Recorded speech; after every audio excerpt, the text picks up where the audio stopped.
Thanks for...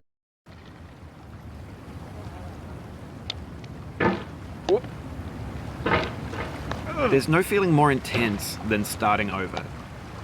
If you deleted your homework the day before it was due, as I have, or if you left your wallet at home and you have to go back after spending an hour in the commute. If you won some money at the casino and then put all your winnings on red but it came up black.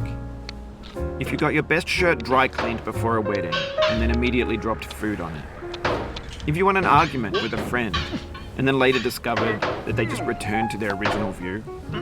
Starting over is harder than starting up. If you're not ready for that, like if you've already had a bad day, then what you're about to go through might be too much. Feel free to go away and come back. I'll be here. Alright, thanks for coming with me on this trip. I'll understand if you have to take a break at any point. Just find a safe place to stop and quit the game. Don't worry, I'll save your progress, always. Even your mistakes. This game is a homage to a free game that came out in 2002, titled Sexy Hiking. The author of that game was Jazuo, a mysterious Czech designer who was known at the time as the father of B games. And B games are rough assemblages of found objects. Designers slap them together very quickly and freely, and they're often too rough and unfriendly to gain much of a following. They're built more for the joy of building them than as polished products. In a certain way, Sexy Hiking is the perfect embodiment of a B game. It's built almost entirely out of found and recycled parts, and it's one of the most unusual and unfriendly games of its time. In it, your task is simply to drag yourself up a mountain with a hammer.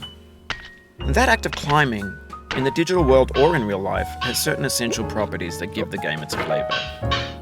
No amount of forward progress is guaranteed. Some cliffs are too sheer or too slippery.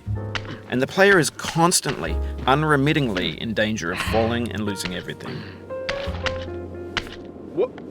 Anyway, when you start Sexy Hiking, you're standing next to this dead tree that blocks the way to the entire rest of the game. It might take you an hour to get over that tree, and a lot of people never got past it. You prod and you poke at it, exploring the limits of your reach and your strength, trying to find a way up and over. And there's a sense of truth in that lack of compromise. Most obstacles in video game worlds are fake. You can be completely confident in your ability to get through them once you have the correct method or the correct equipment or just by spending enough time. In that sense, every pixelated obstacle in Sexy Hiking is real. The obstacles in Sexy Hiking are unyielding, and that makes the game uniquely frustrating. But I'm not sure Jazuo intended to make a frustrating game.